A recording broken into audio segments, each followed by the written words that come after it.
Hello and welcome back to Slide 2, Band of Thieves for the Bottle Collecting of Canada. This is a kind of level that I kinda struggle to talk about when it comes to the bottle collecting. I don't really have much in the way of tips or anything, but I don't really think you need it, to be honest. This level is very, compared to some other ones, pretty simple and straightforward. It's very open, there's not a lot of closed off areas or things that are kinda hidden away in any way.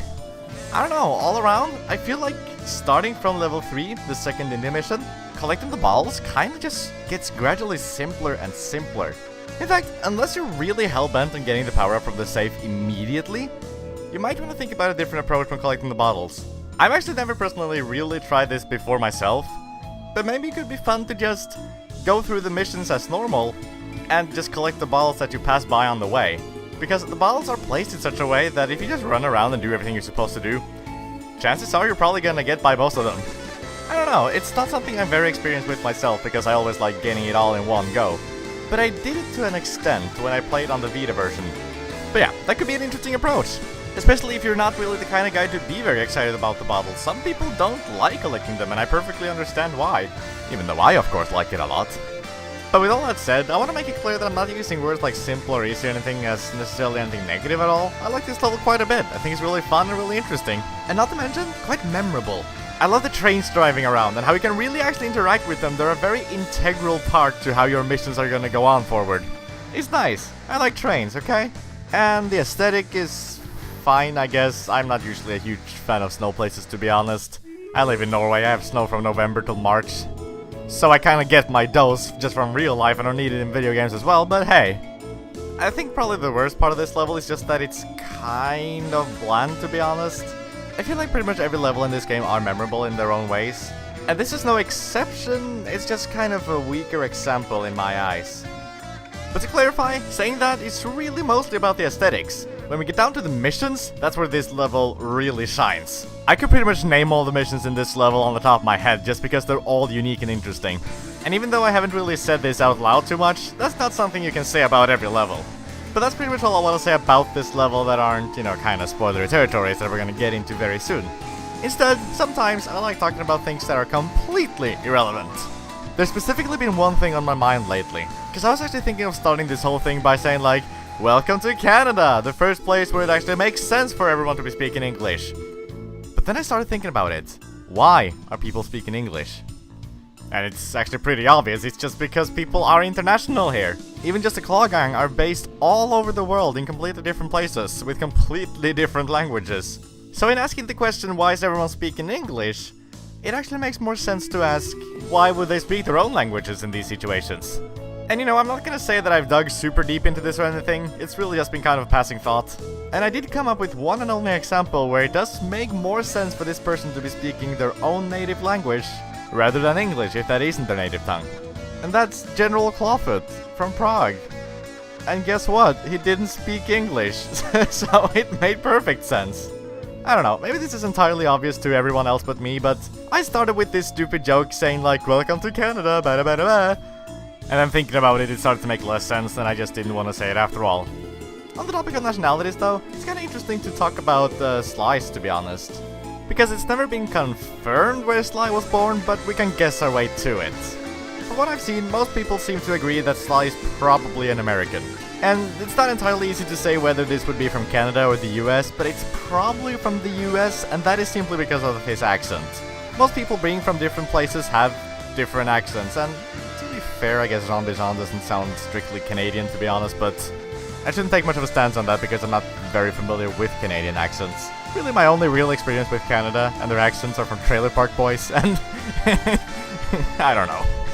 But you know, just his way of speaking isn't necessarily enough proof that he's American, because there could be a number of reasons as to why he sounds American. But basically, when you look at what things and people around him are called, they have very distinctly English-speaking names. Like, he comes from the orphanage Happy Camper. I don't think they would call it that in France. And Murray and Bentley have very also distinctly English-speaking names. And there's of course his name itself. I mean, I don't think there's a lot of Americans walking around being called Sly, but Cooper is a pretty distinctly American name. And it also just kinda makes sense with the US being this very inherently international country. I personally think it's the US that makes the most sense. I've seen some people assuming he's probably from France because it's where the first mission in the first game takes place. In addition, the Interpol HQ is in France, which is where Carmelita is situated, and clearly Sly and Carmelita have a history. So there could be something there, but I don't really think the evidence matches up quite as well. But whatever, that's a lot of rambling out of the way. How about we see what we get from these bottles? Well, this is kind of interesting. Okay, this kind of gives me the opportunity to show off how I would have done this mission otherwise had you collected the bottles to begin with. Because the idea is to be very careful, walk around without being noticed, silently obliterate, there we go, this guy. That's how the move is supposed to work. Don't be seeing me, please. Oh, I wish I could have the camera better. Okay. Jean Bisson's in for another rude awakening the next time he checks in this vault. The code should be 129.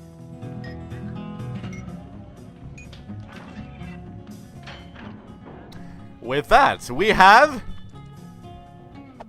the music box. Take it away, Bentley.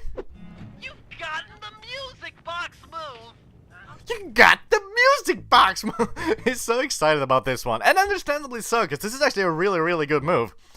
It's kind of an extension of the alarm clock, I feel, in that, you know, it's an enemy distractor of some sort. But it's much better than that. Toss it out.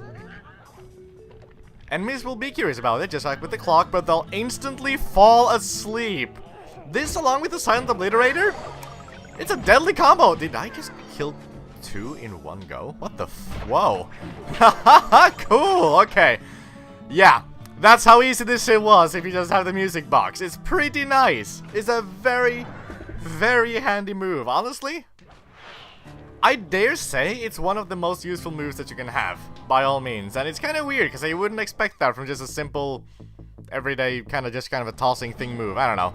Anyway. Sly, it's awful. I can't believe it. Slow down, Bentley. What happened? Murray, he went out looking for a snack and got captured by Inspector Fox. Carmelita? She's here? Don't worry, Bentley. I know how to handle her. But I don't know where she's locked up, Murray. I'm used to having all the facts.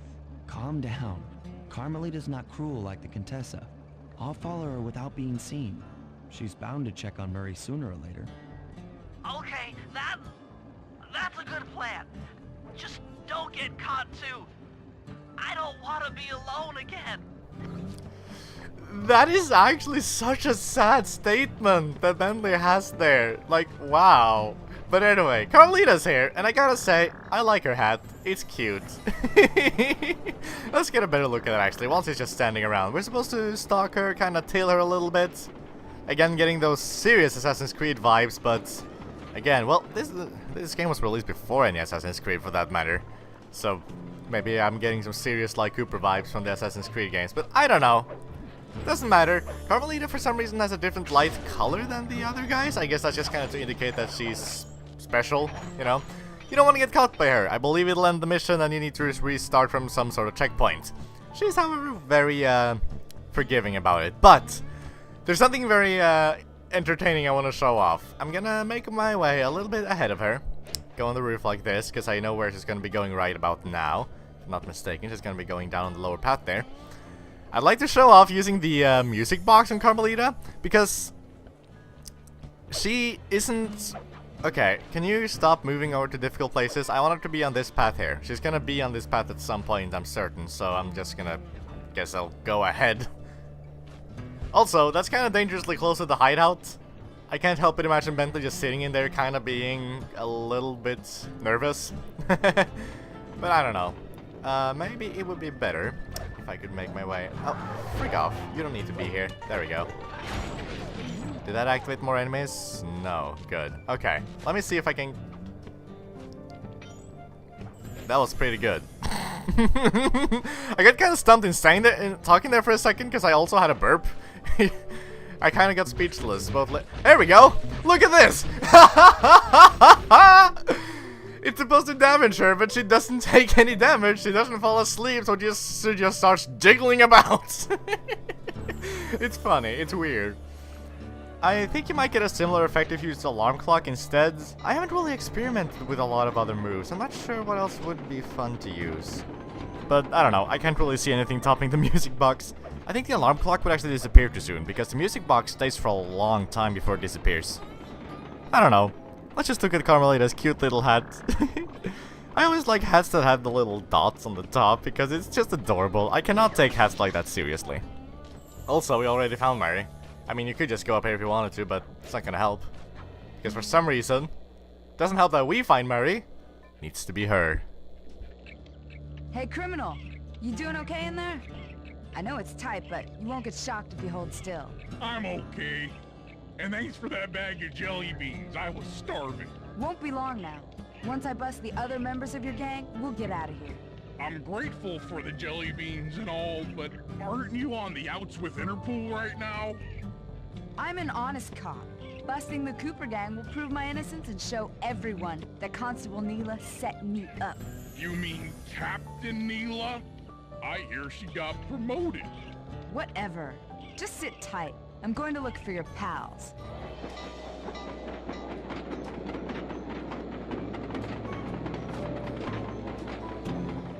Murray, I've come to break you out. Fat chance. This thing is triple padlocked and Inspector Fox is carrying all the keys. Come on, buddy. You know I'm an expert at pickpocketing. She's tough, Sly. If you manage to get a key, you'd better run for it. Carmelita's sure to notice and chase after you. Leave her to me. Alright, we need to... So, poor guy. Just standing there. Not having any more jelly beans. Poor guy. But yeah, we need to track down Carmelita again and get some keys from her. I think it's kind of interesting that we actually need to get to pickpocket Carmelita herself. You want to be very... Oh shit, hang on a second. Sorry about that. The laptop was about to die mid-recording, which would have been kind of bad. We need to pickpocket Carmelita. Thanks for that. She's kind of, you know... I love her waving around with her hands. For that matter, I really love... Okay, we need to get away from this. Because Carmelita is actually kind of dangerous for once. She's not exactly a good shot yet still, but... she's better than you'd expect from previous encounters. Especially if you're on the tightropes like this. It's kind of frustrating. You need to get kind of far away before she actually stops chasing you. She has surprisingly good... Wow, there's a term I'm trying to think of here that I actually can't think of in English. You're no match for me. Sure I am. I'll try to directly translate it because that won't make any sense at all. She has a good stand-on will. Yeah, sure does. I don't know.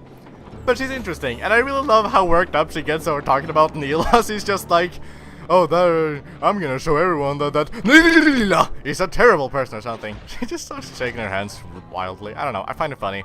She tends to generally come stick around with Mary right here. It's nice that, you know, she's at least somewhat keeping him company. Maybe now would be a good time to just sort of run down here and maybe not get caught at all. Oh, or maybe fall in the water and get definitely caught.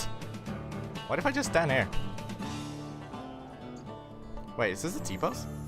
Oh, I did it! He's in the T-pose! Look at this! He's not moving his arms or anything. He's just moving his tail because that's only like physics-based. She's still seeing me, isn't she? Run, sissy! Run and hide! Well, yeah, I am. See? Now he actually moves his arms and legs a lot more different and a lot more dynamically, and he doesn't have his arm out to the side, so that definitely was a T-pose that we saw in a second ago there. I guess jumping down here and falling and hanging would be a good place to keep away from Carmelita then. Hey, get away, man.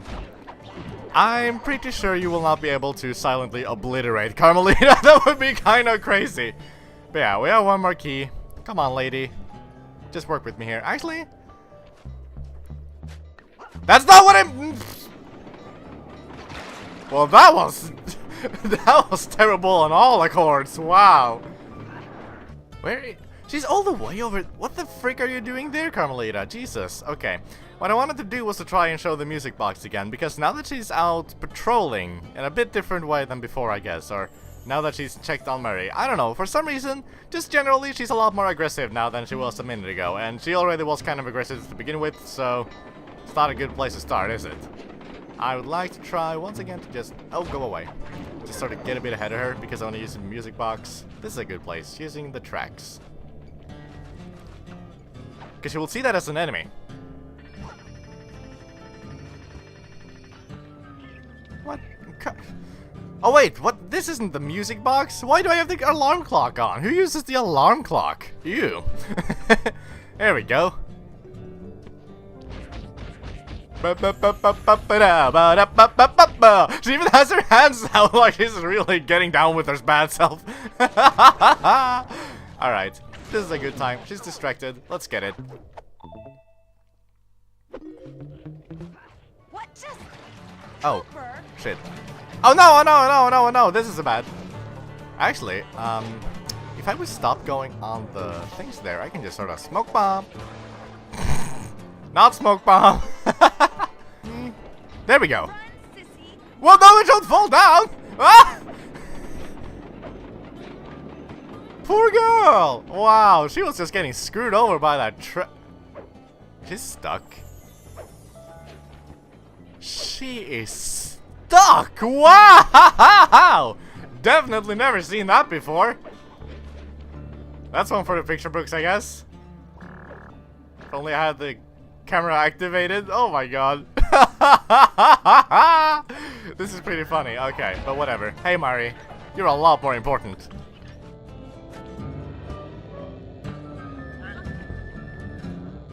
Thanks, pal. I was getting a Charlie horse standing in that box. My pleasure. You know how I love to mess around with Carmelita. Yeah, that's weird. See you back at the safe house. I don't know why. I find that such a funny reaction. Just like, yeah, I know. You're pretty fucked up, man. I love that. But from now on, Carmelita actually isn't gone. She's just no longer stuck for some reason. She's out patrolling still, and she's going to be for pretty much the rest of her life, I guess. Or, you know, however this game works. Okay, Sly, we need to break into the Iron Horse trades, but the only way in, through the caboose, is locked. To blow the locks off, you'll need to collect the ultra-unstable denatured spice gas from those balloons floating above town. How am I supposed to get up there to collect the spice gas? Murray's already commandeered this ice plane. Jump on its strut, and he'll fly you up to a good paragliding altitude. Oh, and strap on a special vacuum backpack. It'll automatically collect the spice gas after you've popped a balloon. Sounds like fun. Once you've collected enough gas, you'll have to land directly on the train's caboose. Why directly on the caboose? Denatured spice gas is very unstable at lower altitudes. Unless you land on the caboose, you won't have time to get the gas tank to the lock before it blows up. So you're saying I either land on the caboose or get blown to bits? That's correct. Chemistry can be a harsh mistress.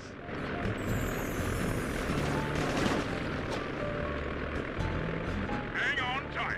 We're going up.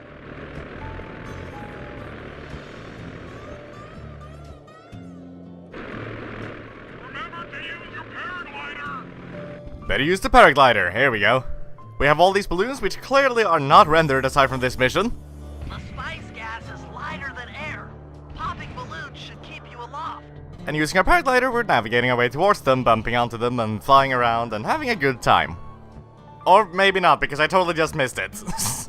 Yeah, to me sometimes it can be a little bit difficult to calculate properly the momentum you have, and oftentimes I find myself just sort of dropping down without the paraglider thinking, oh, I just want to go a bit quicker, and... yeah, no kidding, this thing is unstable. But I really gotta say, the idea of an ice plane sounds kinda stupid. It's just a plane, but instead of wheels it has ski things? Like, how would you stop then? You can't exactly, you know, when you have wheels you can stop wheels from rolling, but when you have these skiing planks or whatever the hell they're called, you don't really do much. I don't know, it just kinda seems a little bit difficult to control and needless. And I mean, stopping is one thing, but how would you even start? Because, you know, normal planes start by actually having wheels turn and... I don't know. That did it. You got a full tank of gas. Very nice. Doesn't matter if you accidentally get more than enough. Despite being unstable, it's not like you can overdose or anything. Overdose is probably not the right term, but you know. So long as you don't get too little, you can get too much. Not a problem. It also doesn't matter which train you land on, just make your choice and find the caboose. Whee!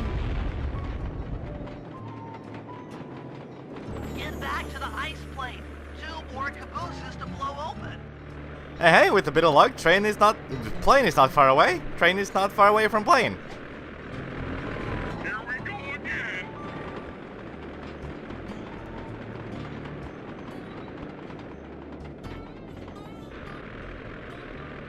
Our second time doing this is no different in really any way at all.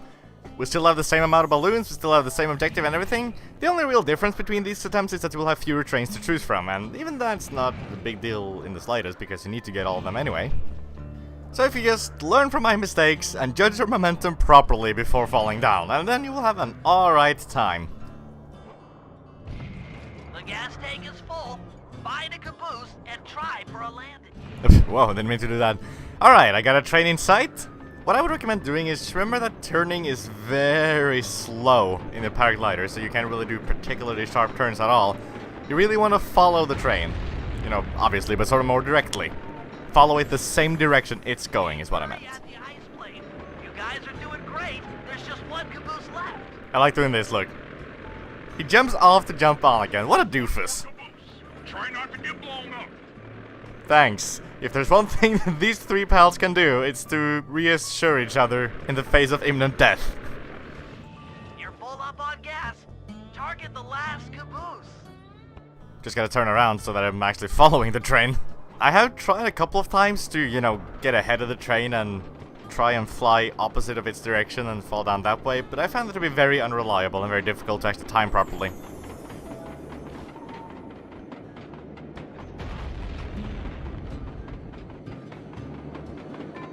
Yes, you guys did it. All the Iron Horse trains are unlocked. Very, very nice. With that, the Iron Horses are really ready to be infiltrated now. And in doing those two slime missions, you will now unlock a third Bentley mission. So how about we go ahead and do that next time, infiltrating the first Iron Horse. Thank you for watching, and I'll see you then.